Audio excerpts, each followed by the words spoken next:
Mes amis, vous faites partie de l'élite de ce pays. Mais êtes-vous prêts à vous lancer? Êtes-vous prêts à répondre à son appel? Les bonnes intentions ne suffisent pas. Ce qui importe le plus, c'est d'obéir à l'appel de notre Seigneur, comme l'exemple donné dans le livre d'Isaïe, chapitre 6. Êtes-vous réellement prêts à sacrifier ce que vous avez de plus cher, de le placer sur cet autel et de dire « Seigneur, je suis prêt, envoie-moi » ? C'est vraiment un souvenir très douloureux pour moi, l'un des souvenirs les plus pénibles que je puisse me rappeler. J'avais eu l'impression de ne rien pouvoir offrir à Dieu qu'une succession d'échecs. Comment aurait-il pu s'intéresser à moi? La réponse à cette question risque de vous surprendre. Nos échecs nous rendent plus forts. Il est possible de puiser des forces dans ces défaites. Vous ne me croirez peut-être pas. Et pourtant c'est vrai. J'en suis la preuve vivante.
Oh, et où est maman? En haut de la colline avec ton père. Ils vont bientôt déplacer la maison. C'est vrai? Où est-ce que tu penses aller comme ça? Ta mère m'a bien dit que tu finisses d'abord tes devoirs. Je les ai déjà faits. Josh, reviens ici. J'avais été prévenu que la maison allait être déplacée, mais on ne m'avait jamais dit quand exactement. J'étais vraiment très excité. Comment allait-il faire? Je n'étais qu'un gamin, comment aurais-je pu le savoir? Est-ce qu'un hélicoptère allait descendre du ciel? Ou même un avion soulèverait-il la maison pour la mettre plus loin? Vous ne pouvez pas laisser faire ça. Cette maison est à moi, je vous dis qu'elle ira nulle part. Calme-toi! Je veux que vous partiez tous de ma propriété. Continuez le boulot. Bon sang, tu vas rester là et regarder sans intervenir. Ces gens sont sur ma Je suis propriété. désolé, Wilmot. Cette décision du tribunal confirme que cette maison appartient maintenant à Junior. Il peut l'enlever si ça lui chante. J'ai construit cette maison. Et tu l'as léguée à ton fils. Jamais j'ai fait un truc pareil. Parce que t'étais trop sous pour t'en rappeler. J'ai un tas de témoins pour moi. Allez, venez m'aider à arracher ces plantes. Je t'interdis de toucher quoi que ce soit ici, Junior. Lâche-moi maintenant, dégage d'ici! Je n'aurais jamais imaginé qu'ils étaient en train de se disputer en approchant. Je pensais que cet attroupement que j'avais vu au loin devait célébrer quelque chose. Mais au lieu d'une fête, je fus confronté à la méchanceté et à la mésentente entre les membres de ma famille qu'on déballait devant les voisins. Et ceux qui se disaient nos amis étaient tous venus pour monter mon grand frère Junior contre mes parents. Je me suis senti si honteux et embarrassé. Et quelque chose s'est brisé en moi ce jour-là. Je ne me rappelle plus trop ce qui s'est passé ensuite. J'ai eu comme un trou de mémoire. Je crois avoir décroché émotionnellement. Parce que je n'arrive plus à me souvenir des minutes qui ont suivi cet événement. En fait, la seule chose que je me rappelle encore, c'est de me voir en train de dévaler cette colline, laissant tout le monde derrière moi en pleurant à chaudes larmes.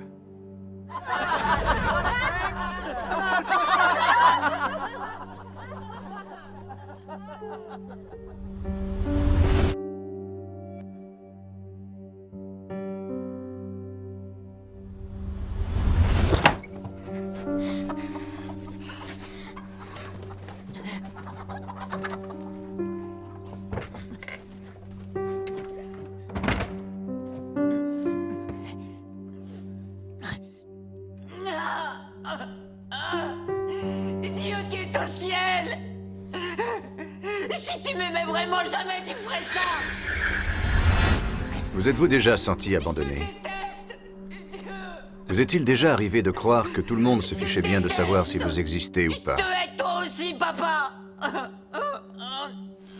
C'est ce que j'ai ressenti à 11 ans quand je me suis réfugié dans ce silo. J'avais l'impression que je n'avais plus personne sur qui compter. Je te déteste. J'ai ressenti une grande colère. J'en ai voulu à Dieu et je me suis mis à douter de son existence. Je l'ai maudit. Je l'ai traité de tous les noms d'oiseaux. J'ai maudit mon incapable de père, car j'avais le sentiment que lui aussi m'avait abandonné.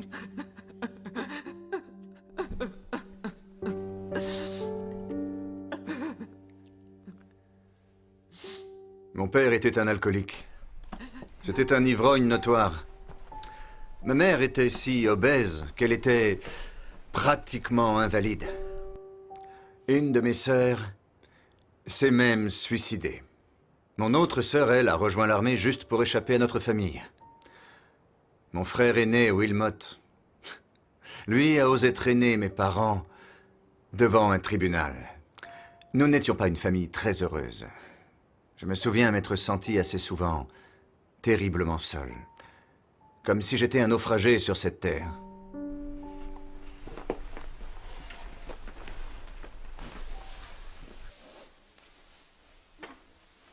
Je suis resté dans ce silo pendant 3 heures, peut-être plus. Personne n'est jamais venu me chercher. À la fin, j'étais si affamé et assoiffé que j'ai quitté mon refuge.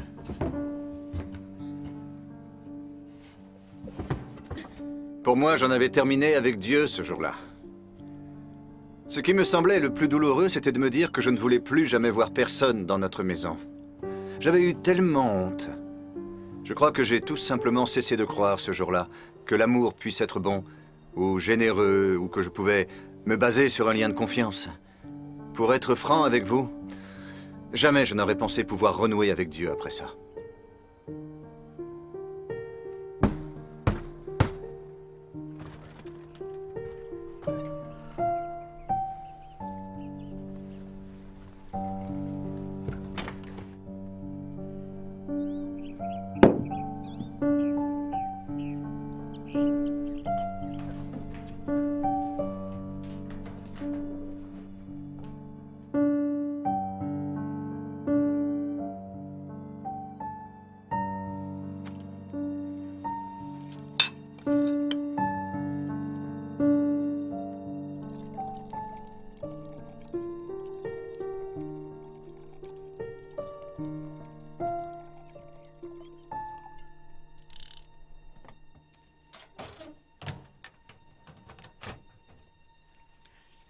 Josh, qu'est-ce que tu fabriques?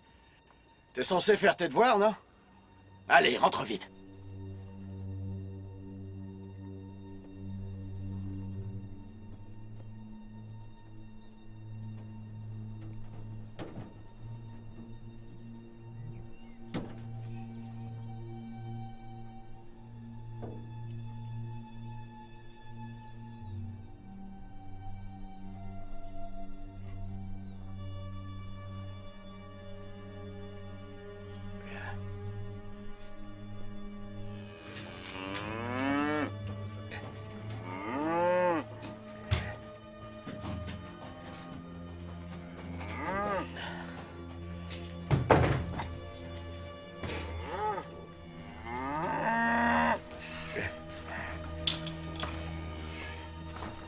Allez, dehors, les vaches!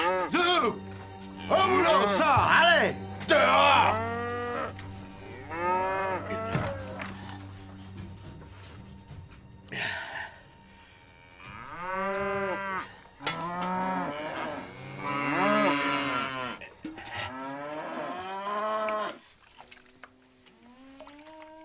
Je me demande ce qu'il peut bien fabriquer avec les vaches, celui-là. Ah, j'ai encore plus de mal avec lui qu'avec le gamin. Il doit encore être ivre.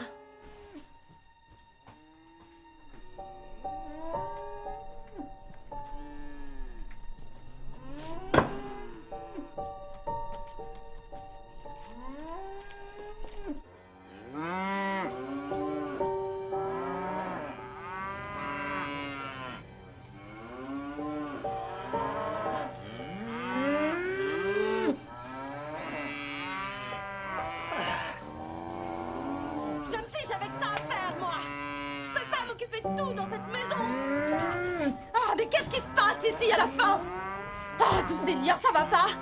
Wilmot McDowell, est-ce que tu penses traire tes bêtes ou tu veux les tuer? J'ai déjà bien assez de travail à faire, moi. Il faut vraiment que je fasse tout dans cette ferme.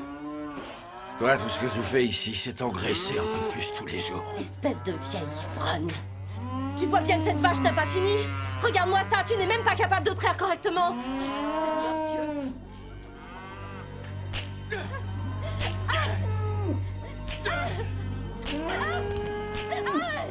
Je vais t'en prendre, moi. Attends un peu. Prends ça, tiens.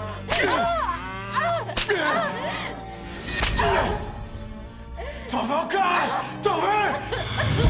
T'as fini de t'occuper des affaires des autres? Arrête! Je vais te tuer! Tu m'as compris? Je vais te tuer! Je te le jure, connard!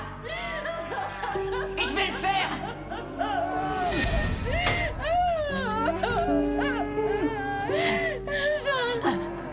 Maman! Je ne lui fais pas de mal, ne fais pas ça. Va chercher Wayne. Maman! Maman! Il va changer, fiston, j'en suis sûre, il va changer. Va vite chercher Wayne, dis-lui de venir.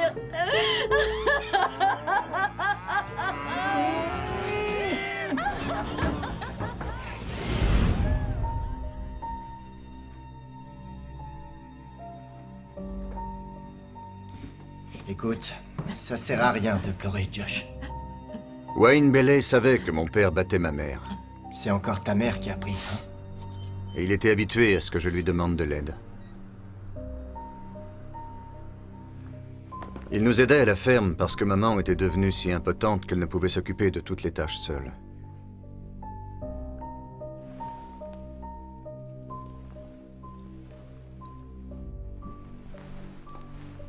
On pouvait lui faire confiance pour ce qu'il faisait pour nous. Pas sur les autres choses que j'ai dû subir.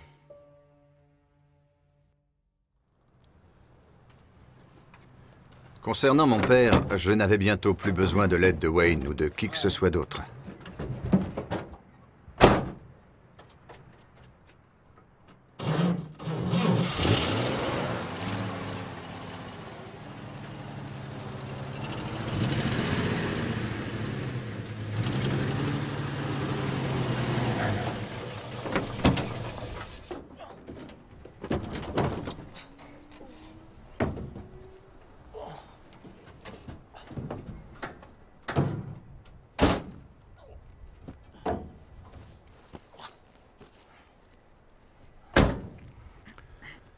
Quand on grandit à la ferme, on doit savoir beaucoup de choses dès son plus jeune âge.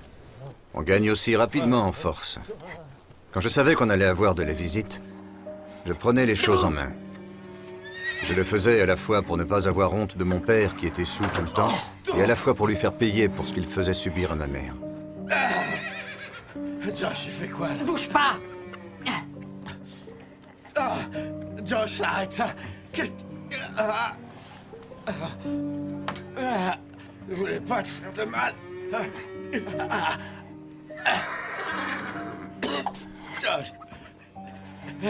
Josh. Je suis ton père, tu m'entends, Josh?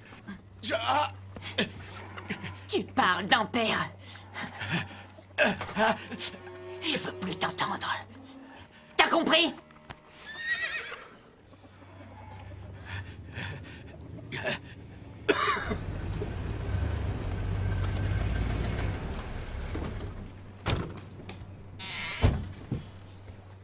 Bonjour, monsieur O'Brien.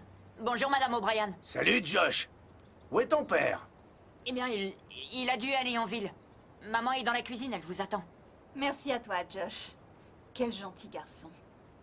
Allez-y, entrez. Entrez, je sors juste ma dinde du four. Asseyez-vous, j'arrive tout de suite. Je laissais mon père enfermé la nuit entière dans la grange. Je ne sais pas combien de fois je lui ai fait ça. Je ne ratais jamais une occasion de l'humilier. Je me souviens encore l'avoir suivi pour voir où il cachait ses bouteilles de vin pour aller ensuite uriner dedans. Un jour, la police est venue nous séparer, moi et mon père. J'étais en train d'essayer de le noyer dans la baignoire. Je le haïssais tellement. Je l'avais suivi aux toilettes pour lui mettre la tête dans...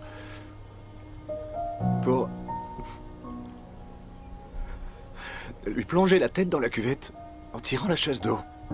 Tout ce que je voulais, en fin de compte, c'était juste empêcher mon père de nuire à ma mère. Mais je n'ai pas réussi.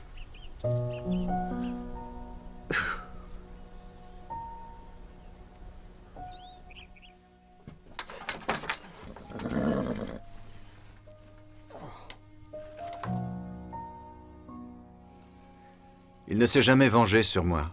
Il aurait très bien pu, après tout, je n'étais qu'un gamin. Mais je crois qu'une fois dégrisé, même s'il ne le restait jamais très longtemps, il devait réaliser qu'il faisait du mal à ma mère comme à nous tous. Je pense même qu'il en avait honte, mais je n'ai jamais pu en être vraiment sûr. Et la vie continuait.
On n'a pas fait une si mauvaise saison, les gars. Ouais, c'est sûr. Ouais, je suis d'accord. On verra bien à la fin des Tu peux moissons. amener les petits S'il pleut pains, assez, ça Josh? ira. Sinon, on atteindra tout juste nos prévisions. Ouais. Ah, donne-moi ça. Écoutez, vous autres, qui veut un bon petit pain bien chaud sorti tout droit du four? Moi, je veux bien. Fais passer aux autres. Merci. Et pendant que tu y es, passe le beurre de votre côté. Merci. D'accord. Au fait, Josh, Bon, les ton gars, père et va moi, pas se on coucher doit trop te tard parler ce après soir, le hein. souper. Demain, il faut se lever tôt pour aller chercher le bétail.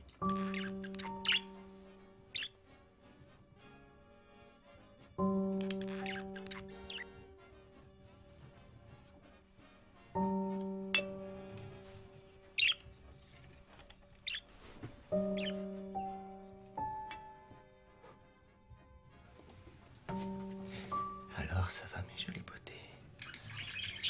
Oui. Oui, oh, vraiment. Oui. Oui. Tenez, ça va vous plaire, mes chéris. Je veux que tu obéisses à ce que te dira Wayne. Point final. Combien de temps vous devez partir? Ben, je sais pas trop, sans doute une semaine peut-être. 10 jours tout au plus. Oh, ça fait vraiment longtemps. Qu'est-ce qui se passe, mon garçon? C'est pas la première fois que ton père et moi on s'absente de la ferme. Wayne va rester ici pour veiller sur toi. Tu feras tout ce qu'il te dira de faire, hein? Et je peux pas venir avec vous? Je vous ai déjà accompagné une fois, non? Jocelyn, David, McDowell, c'est hors de question que tu viennes. Tu es à l'école la semaine prochaine. Écoute un peu ce que dit ta mère. À notre retour, je demanderai à Wayne comment tu t'es comporté. Et s'il me dit que tu n'as pas été sage, je te flanquerai une roue dont tu te souviendras longtemps. Tu as bien compris? Oui, maman.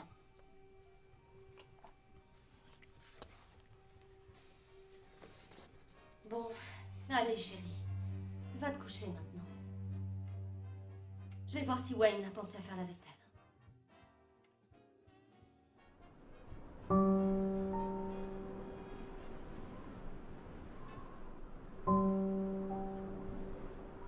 Combien de temps vous devez partir? Ben, je sais pas trop, sans doute une semaine peut-être. 10 jours tout au plus. Oh, ça fait vraiment longtemps. Eh bien, je suis montée dans la fusée. Oh, quelle peur j'ai eue.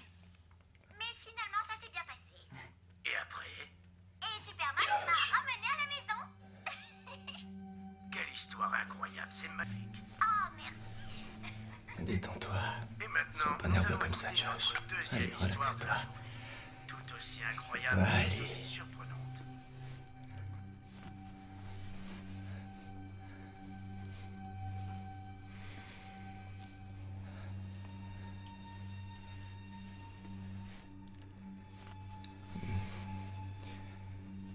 Josh, reste avec moi.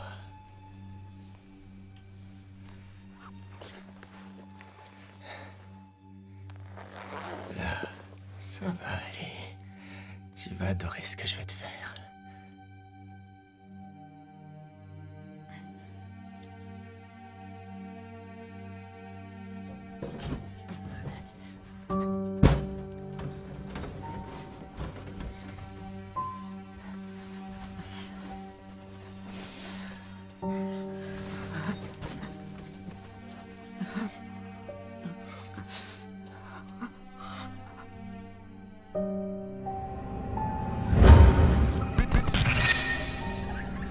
J'ai tenté à 2 reprises d'en parler à ma mère, mais elle n'a jamais voulu me croire.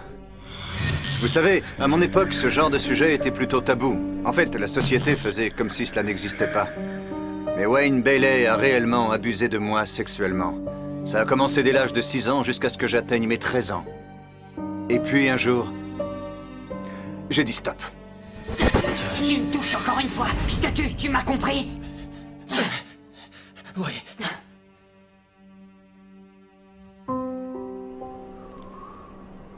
Il est peut-être encore resté 2 ou 3 ans.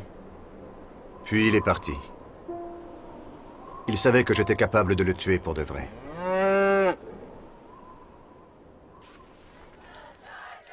En grandissant, le sport est devenu un véritable exutoire pour moi. Et plus spécialement le football américain et le basketball. De temps à autre, ma mère m'accompagnait au match. Mais elle ne m'a jamais vu jouer. Elle restait dans la voiture à pleurer, car elle était trop lourde pour aller s'asseoir sur les bancs en bois.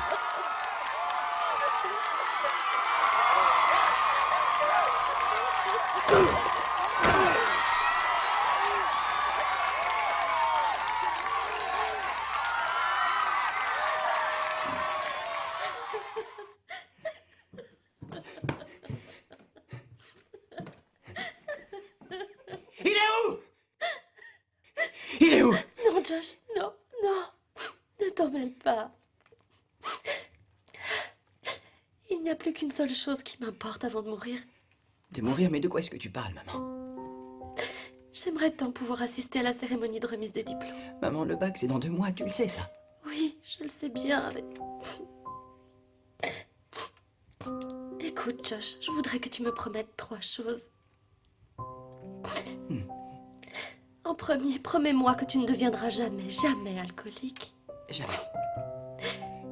Et que tu ne dises plus de jurons. Et promets-moi aussi d'être le genre de fils dont on puisse être fier. Bien sûr, maman. Non, je veux que tu me le dises, promets-moi. Je te le promets. Maintenant, repose-toi, d'accord?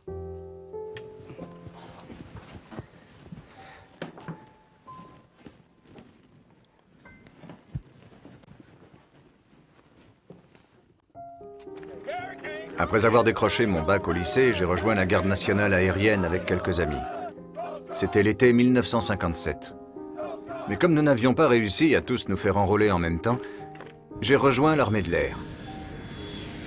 Cela m'aura permis de passer 15 jours d'entraînement intensif sur la base aérienne de Lackland en compagnie de mes amis. Après 2 semaines, mes amis, eux, sont rentrés au Michigan. Tandis qu'il restait au pilote Josh McDowell 10 semaines supplémentaires d'entraînement de base et 3 ans et 9 mois de service. Et tout ça parce que j'avais voulu passer 2 semaines de plus avec mes camarades.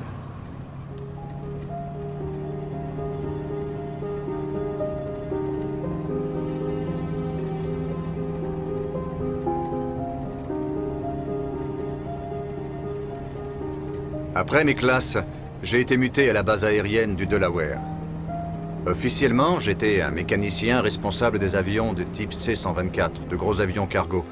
Mais j'avais plutôt l'impression d'embrasser une carrière de basketteur dans l'équipe de la base. Et rappelez-vous ce que nous avons fait hier à l'entraînement.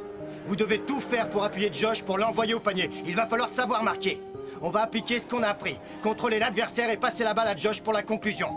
Déborder sur Mon les sergent ailes et était donner à persuadé Josh. que j'étais le meilleur C'est joueur bon de son Et vous équipe. mettez le paquet, mettez-leur la pâtée. Et reste sous les panneaux, hein. Et croyez-moi, cela m'a valu un traitement royal. J'avais juste besoin d'un peu plus d'entraînement. Mais la vie réserve parfois de drôles de surprises.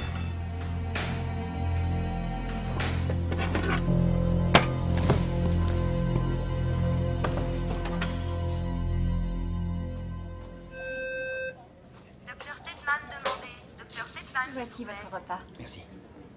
Vous avez besoin d'autre chose? Non, ça va. Bon, je vous laisse. Bon appétit. Merci. Michael Crawford 340. Michael Crawford au 340. Jocelyn McDowell? Oui, monsieur? Je suis l'aumônier Gardiner. Oui. Qu'y a-t-il? Ça concerne votre mère. Quoi, ma mère? Qu'est-il arrivé à ma mère? Elle est décédée, mon fils.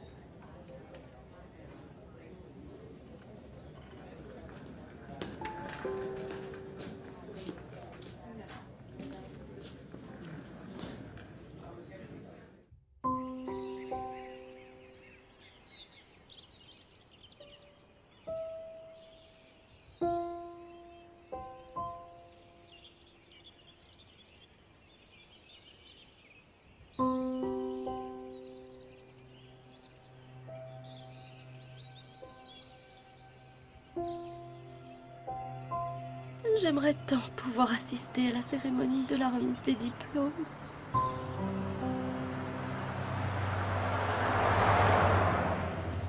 Et puis, je veux mourir. Mourir? Je suis épuisée, mon fils. Ton père a brisé mon cœur.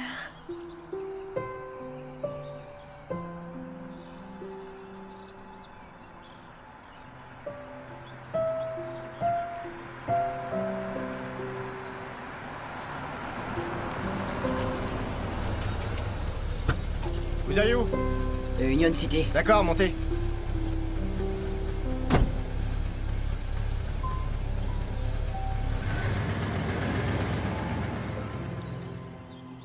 On dit qu'il est impossible de mourir le cœur brisé. Moi, je crois que c'est possible. Les mauvaises habitudes de mon père ont fini par la briser. Elle a perdu goût à la vie. Moi, d'un autre côté, eh bien... Mon cœur s'est endurci, et je décidais de profiter de la vie chaque jour. Je fus alors réformé. Je quittais l'Air Force pour raisons médicales, et j'ai commencé à réfléchir à une nouvelle vie.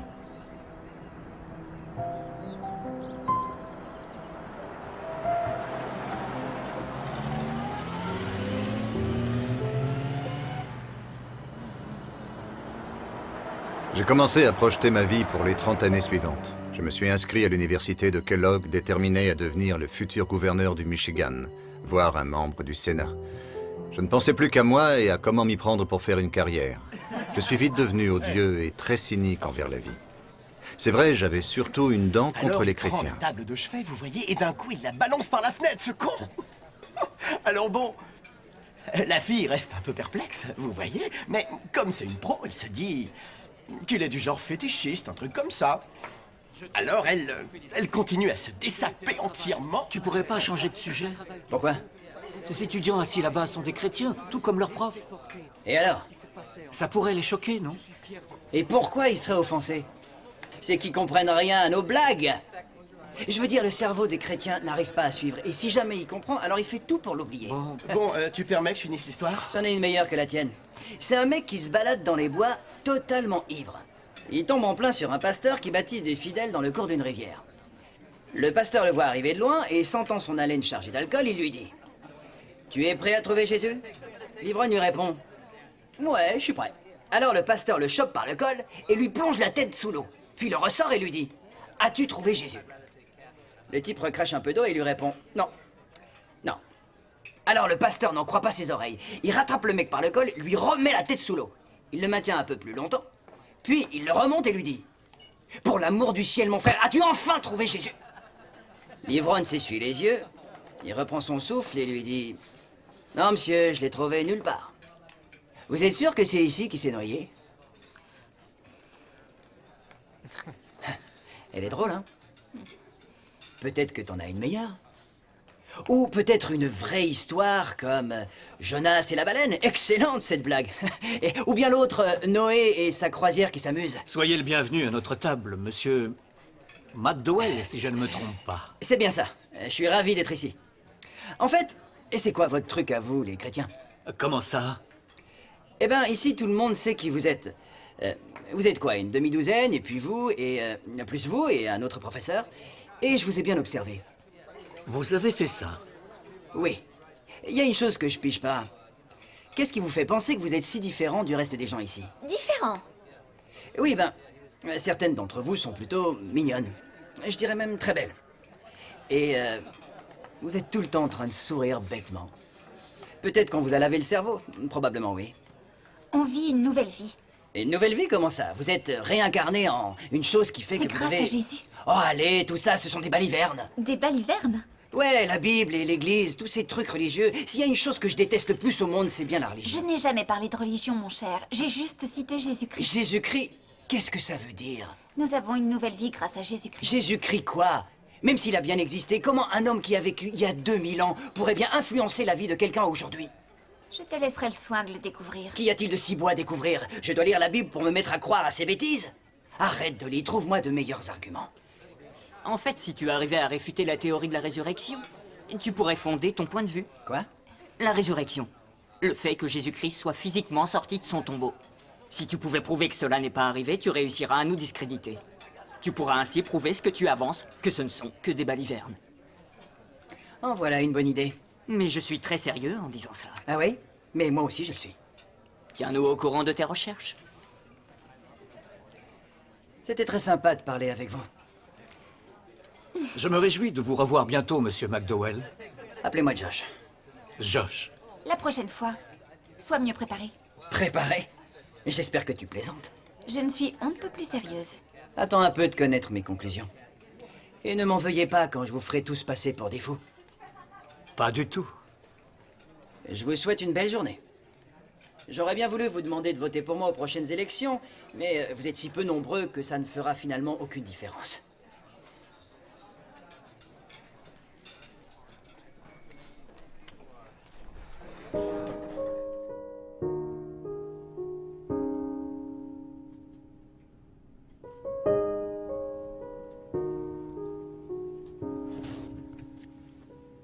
J'étais vraiment déterminé à prouver à ces étudiants et à leurs professeurs qu'ils se trompaient. Je voulais vraiment le leur jeter à la figure, si vous voyez ce que je veux dire. Le seul problème, c'était que j'étais loin de trouver suffisamment d'ouvrages à la bibliothèque de la fac pour prouver mon point de vue. Et comme la vie est toujours pleine de surprises, il me prit l'envie d'aller en Europe pour étudier des manuscrits originaux que je savais se trouver dans des bibliothèques là-bas. C'était l'été 1958. J'avais mis un peu d'argent de côté, j'ai donc pu partir sans problème. J'ai pris un vol pour l'Angleterre et j'ai commencé à lire tout ce que je pouvais trouver. J'ai lu les écrits de bon nombre de sceptiques mondialement connus. J'ai aussi étudié les textes d'un groupe plus spécifique de gens. Ils avaient tous été des chercheurs chevronnés dans leur domaine d'expertise respectif, tous des athées, avant de se convertir au christianisme. Cela m'a intrigué et j'ai voulu en savoir davantage. Qu'est-ce qui leur avait fait changer d'avis? Il y avait eu Lord Lyttelton, qui est devenu plus tard le chancelier de l'échiquier, Gilbert West, Sir William Ramsay, Frank Morrison, C.S. Lewis. Tous avaient été des érudits célèbres et athées, avant de devenir des croyants convaincus après avoir étudié la question. Mon périple m'a mené en Allemagne, en Suisse et en France. J'ai visité de nombreux musées et bibliothèques.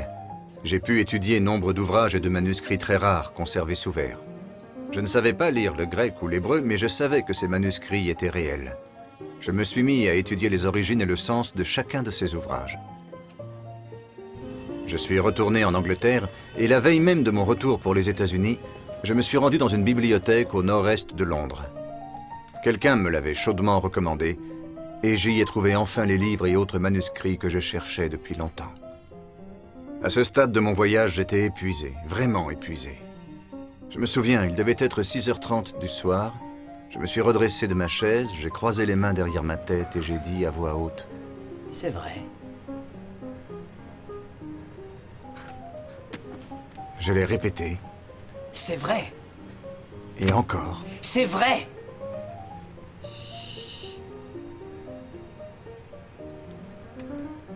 J'étais parti en jeune étudiant agnostique et odieux, persuadé que les chrétiens étaient des idéalistes. J'étais venu dans l'idée de contredire leurs convictions et de réfuter l'idée même de la résurrection. Mais après toutes mes recherches et malgré mes préjugés, j'ai réalisé que je ne trouvais aucun argument valable en ma faveur. Toutes mes recherches prouvaient le contraire, et j'ai compris que mon aversion à la Bible et au christianisme était davantage liée à mes émotions qu'à la raison. Je n'étais peut-être pas encore prêt à me convertir, mais je devais bien avouer qu'il y avait certaines preuves irréfutables. Des preuves qui appelaient à un verdict.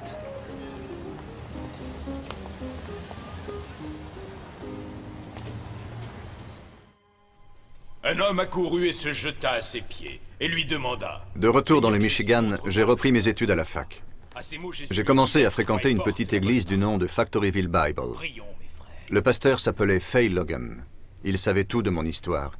Et un jour, durant un office, j'ai eu le sentiment qu'il s'adressait directement à moi. Mais que les choses soient claires. Recevoir le salut de Dieu n'a rien à voir avec un exercice intellectuel. Nous sommes sauvés par notre foi et notre confiance en lui. Maintenant, laissez-moi vous poser ces questions. Êtes-vous prêt à accepter le cadeau de la vie éternelle que Jésus vous offre aujourd'hui? Croyez-vous? Êtes-vous capable de vous engager? Passons en revue ce qu'un tel engagement veut dire. D'abord, je reconnais devant Dieu que je suis un pécheur qui veut être sauvé. Deuxièmement, je crois de tout mon cœur que Dieu a ressuscité Jésus-Christ d'entre les morts. Tertio, je reconnais Jésus comme étant mon seul sauveur et mon seul Dieu. Je savais que je devais réagir, mais j'en étais incapable. J'avais peur.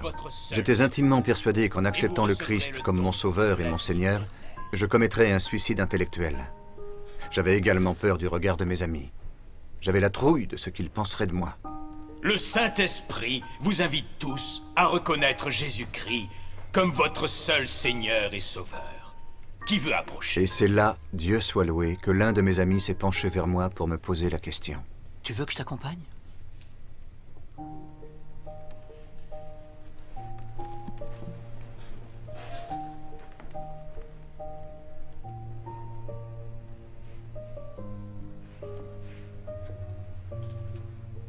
Les gens pensent généralement que je suis venu au christianisme par un cheminement intellectuel. Ce n'est pas vrai.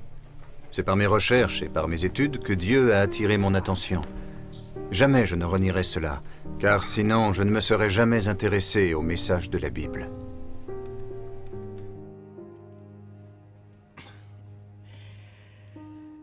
Josh, cette Bible est pour toi. La porte que j'avais refermée sur Dieu à l'âge de 11 ans s'est réouverte à ce moment-là. J'ai commencé à comprendre que Dieu était amour et qu'il m'aimait. Qu'il désirait avoir une relation personnelle avec moi. À partir de ce jour-là, et avec l'aide du pasteur Logan, j'ai appris à connaître le christianisme. Je suis sûr que ça te fera du bien.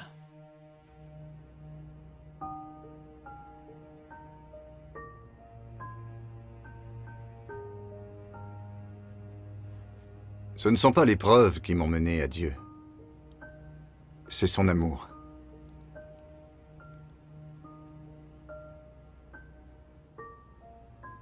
Je t'aime d'un amour éternel. C'est pourquoi je te conserve ma bonté. C'est ce que le Seigneur, dans toute sa bonté, a fait pour moi.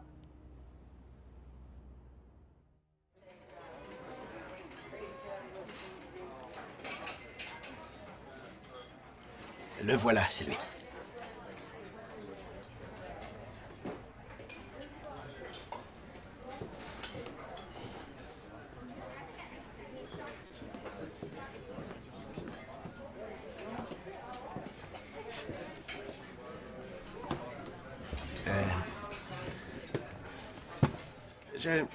Josh, je te présente mon ami, Gail. Enchanté. Ravi de vous connaître. Je n'avais aucune envie d'aimer mon père ou de lui pardonner. Je voulais même continuer à le haïr. Pour moi, il était responsable de la mort de ma mère et d'avoir détruit ma famille. Pendant des années, je me suis couché la nuit en rêvant du meilleur moyen de le tuer sans me faire attraper par la police. C'est bien. Et me voilà, converti au christianisme, mais toujours plein de haine. Papa, j'aimerais te dire quelque chose.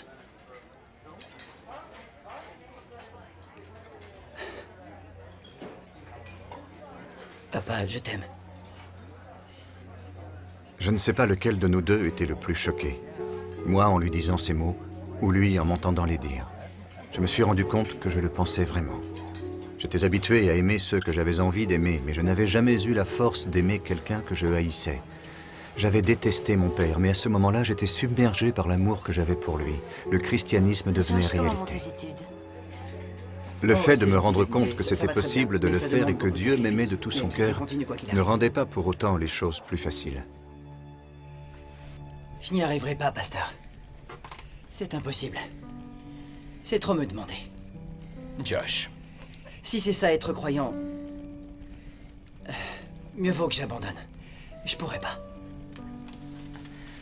Je suis désolé, pasteur. Ce que vous me demandez, c'est trop pour moi, d'accord? ce n'est pas moi qui te le demande, Josh. Vous ne pouvez pas comprendre.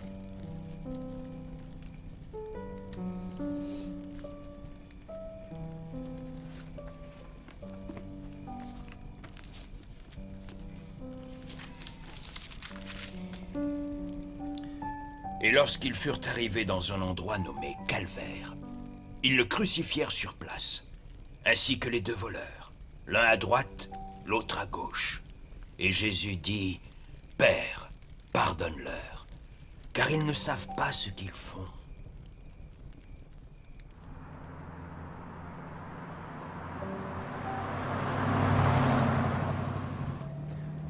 Au final, j'ai mis près de 6 mois à me décider.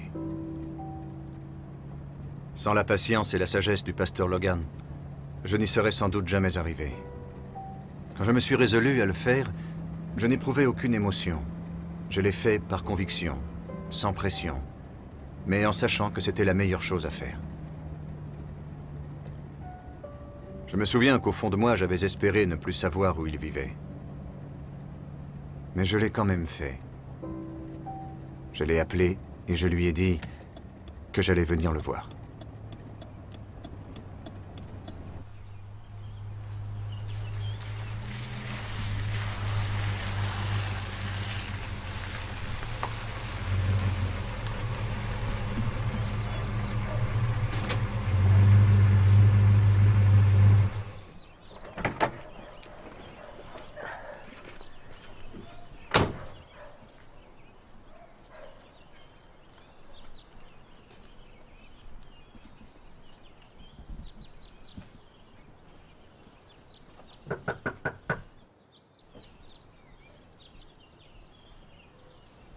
Josh? Wayne. Wayne. Ce que tu m'as fait subir était ignoble. Tu sais que tu as commis le mal. Mais j'ai accepté désormais le Christ comme mon sauveur et mon Seigneur. Tu veux savoir pourquoi je te dis ça aujourd'hui? Je suis venu ici pour te dire que le Christ s'est sacrifié autant pour toi que pour moi. Je te pardonne, Wayne. Je peux venir avec toi? D'accord. Va pas trop vite, d'accord? Vas-y, allez. Je peux pas. Une dernière chose, Wayne. Ne t'avise plus jamais d'approcher et de toucher un enfant. Ou tu le regretteras.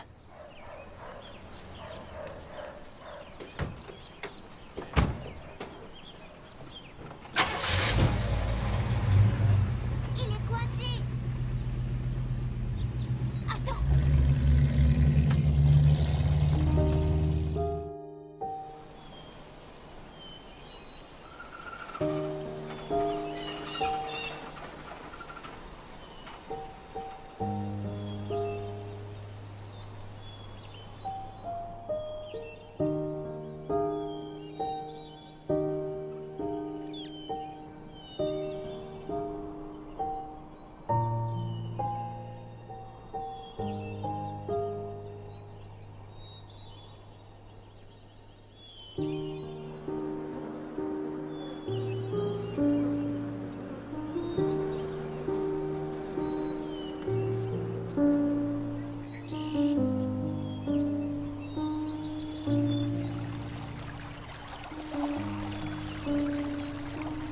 Mais alors, Jésus a tout accepté pour nous?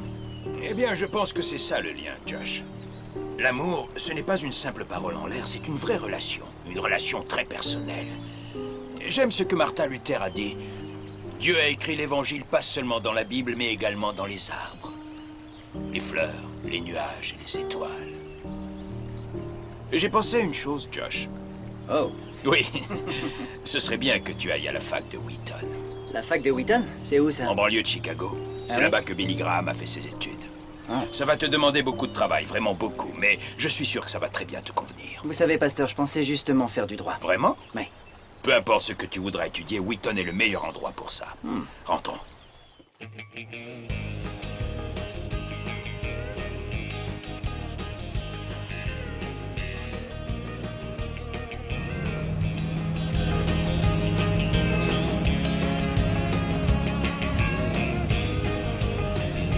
À Wheaton, j'avais le temps de faire deux choses, étudier et travailler.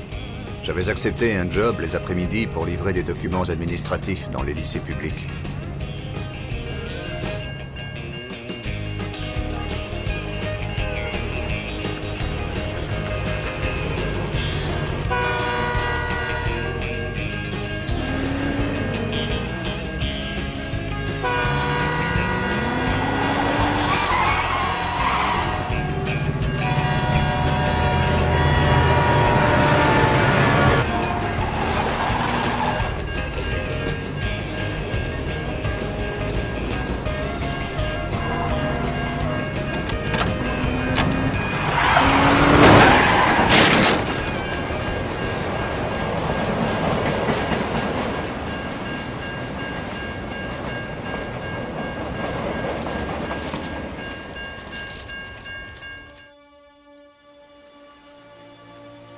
Cet accident m'a valu un étirement des ligaments de la nuque et une sérieuse blessure au lombaire.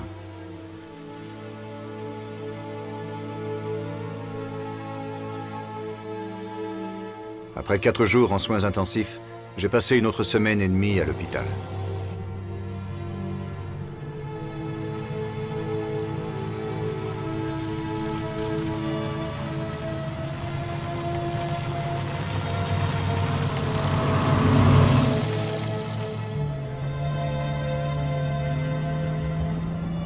Les médecins m'ont dit que j'allais mettre du temps pour récupérer.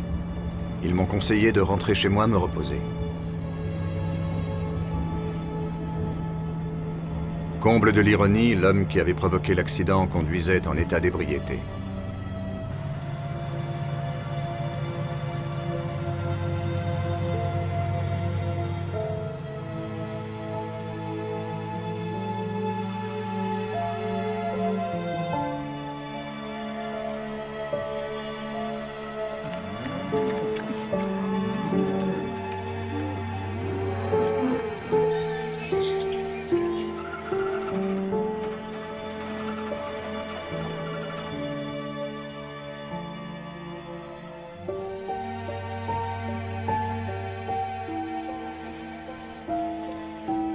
On s'est donc arrangé pour me rapatrier chez moi avec un suivi médical à domicile.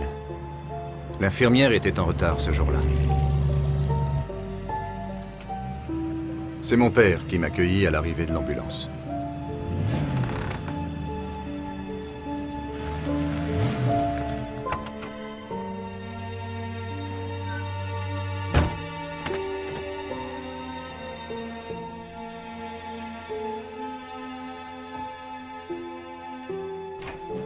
Passez par là, messieurs. C'est bon, j'ai bougé les meubles. Ça va passer, c'est bon.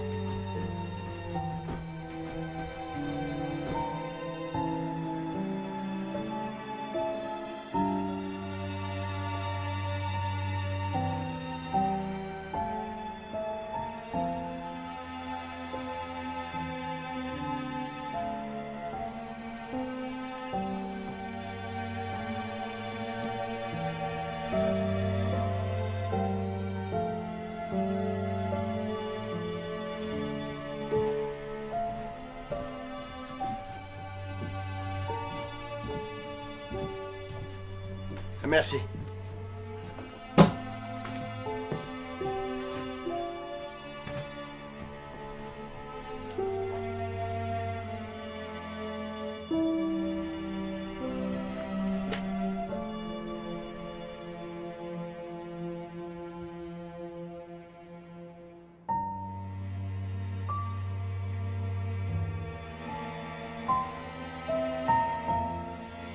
Mon père était entré depuis plus de 5 minutes dans la chambre. Il n'est pas vraiment rentré dans la pièce. Il est resté debout sur le seuil de la porte. J'étais incapable de bouger ma tête, et je l'observais du coin de l'œil. J'ai immédiatement remarqué 2 choses. La première, c'est qu'il était sobre. La seconde, c'est qu'il pleurait. J'étais incapable de bouger la moindre partie de mon corps, sauf mes yeux. Il a fait les 100 pas, sans rien dire. Je le suivais du mieux que je pouvais.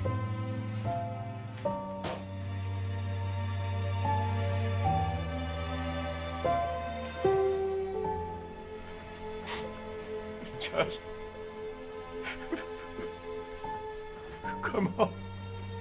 Comment est-ce que tu peux aimer un père tel que moi?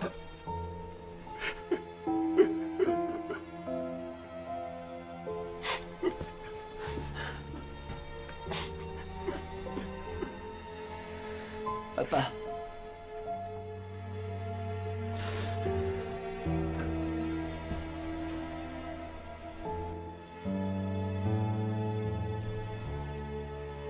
J'ai appris une chose. Dieu s'est incarné en homme. Et son nom est Jésus. Jésus connaît ta vie et voudrait une relation avec toi.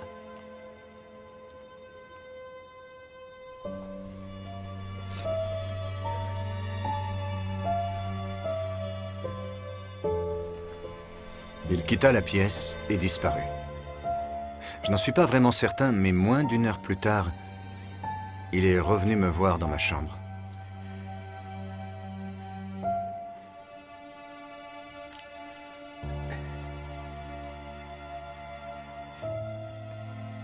Josh,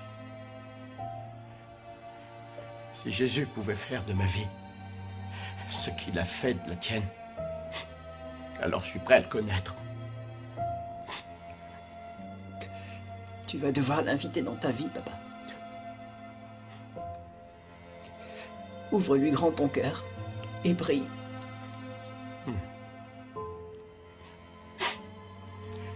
Dieu, si je peux t'appeler Dieu. Mon père récita une prière toute Oui, simple, Dieu. une prière de paysan, je dirais, sauve-moi. très terre à terre. Tout ce que j'ai fait, Je t'en supplie, c'est pleurer. viens en moi, Seigneur.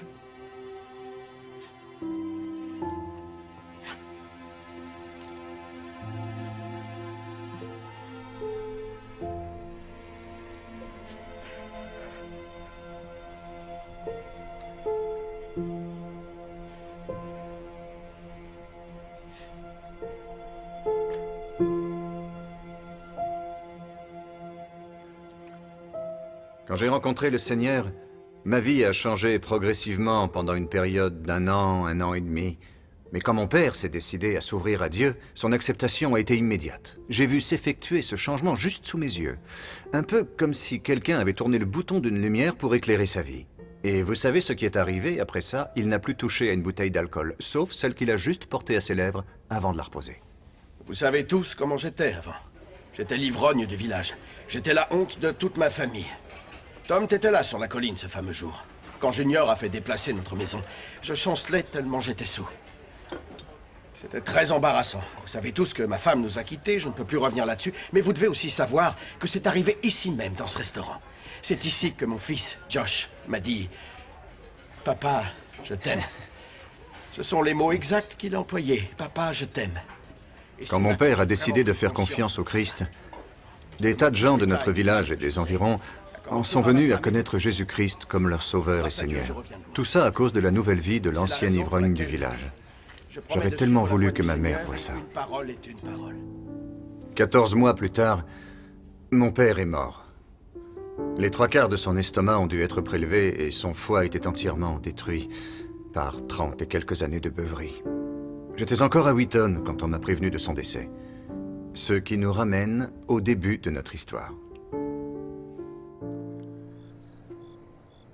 Je suis donc sorti de la chapelle Edman ce soir-là. Qui enverrai? J'avais demandé le pasteur en citant le prophète Isaïe. Qui offrira sa vie au service de Dieu? Sûrement pas moi. Même si j'étais un étudiant de Wheaton, je souffrais toujours d'un complexe d'infériorité, des des séquelles des abus sexuels que j'avais subis, de la violence et de l'explosion de la cellule familiale. Oui, évidemment qu'il est facile de cacher ses blessures à la vue des autres, mais comment se les cacher à soi-même? Je me rappelle avoir pensé que je ferais peut-être mieux de tout larguer, qu'il vaudrait mieux abandonner ma foi. On n'arrêtait pas de me rabâcher inlassablement que Dieu souhaitait utiliser mes dons et mes talents pour sa propre gloire. Cela me posait un énorme problème. J'étais certain de n'avoir rien à offrir à Dieu, en dehors de mes faiblesses et mes échecs. Je ne pensais pas que l'histoire de ma vie se terminerait par un happy end. Alors j'ai fait quelque chose que je n'aurais pas cru être capable de faire. Je me suis arrêté et j'ai dit... Dieu, toute ma vie a été un échec. Mais si tu peux te servir de mes faiblesses, que tu sois glorifié à travers elles. Alors je te servirai jusqu'à mon dernier souffle. C'est l'histoire de ma vie, mes amis. L'histoire de comment Dieu m'a sauvé de la destruction. Comment il a su confronter les choses les plus simples aux plus fortes, les plus idiotes aux plus avisées. Le reste, j'imagine, appartient à l'histoire.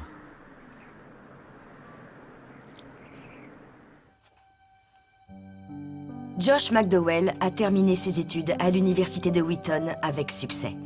Il a fini premier de sa promotion. Depuis plus de 50 ans, il prêche la parole du Christ à plus d'étudiants dans plus d'universités du monde entier que nul autre homme avant lui.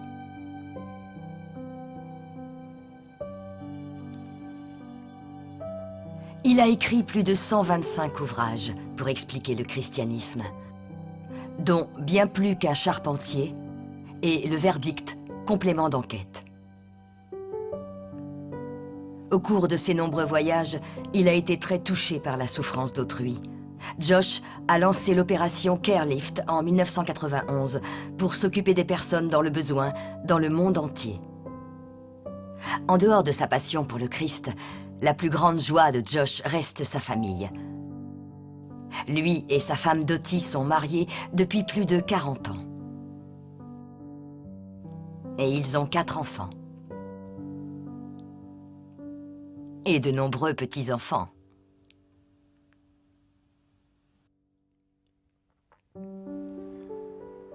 Peut-être vous êtes-vous reconnu dans certaines parties de mon histoire. Des parents alcooliques ou dépendants à la drogue, le viol, ou ce sentiment d'extrême solitude. C'est comme si tout le monde se fiche de savoir si vous êtes mort ou vivant. Ou ce désespoir qui naît de ce sentiment que Dieu ne saurait pas vous pardonner, ou que c'est trop tard. J'aimerais que vous compreniez une chose, il n'est jamais trop tard. J'ai eu un sacré handicap qui m'a empêché de me rapprocher de Dieu et qui risque de vous handicaper aussi. C'était l'image que je me faisais d'un père. Les gens me disaient que le Père au ciel m'aimerait.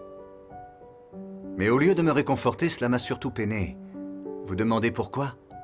Parce que j'étais tout simplement et émotionnellement incapable de faire la distinction entre mon Père au ciel et celui sur la terre. Et celui qui m'a fait souffrir, c'est celui sur terre. Une chose que j'ai fini par comprendre tout de même, c'est que le christianisme, ce n'est pas une religion, c'est une vraie relation. Vous allez me dire, quelle différence ? Vous voyez, dans une religion, des hommes et des femmes essayent d'atteindre Dieu par de bonnes actions et des cérémonies religieuses.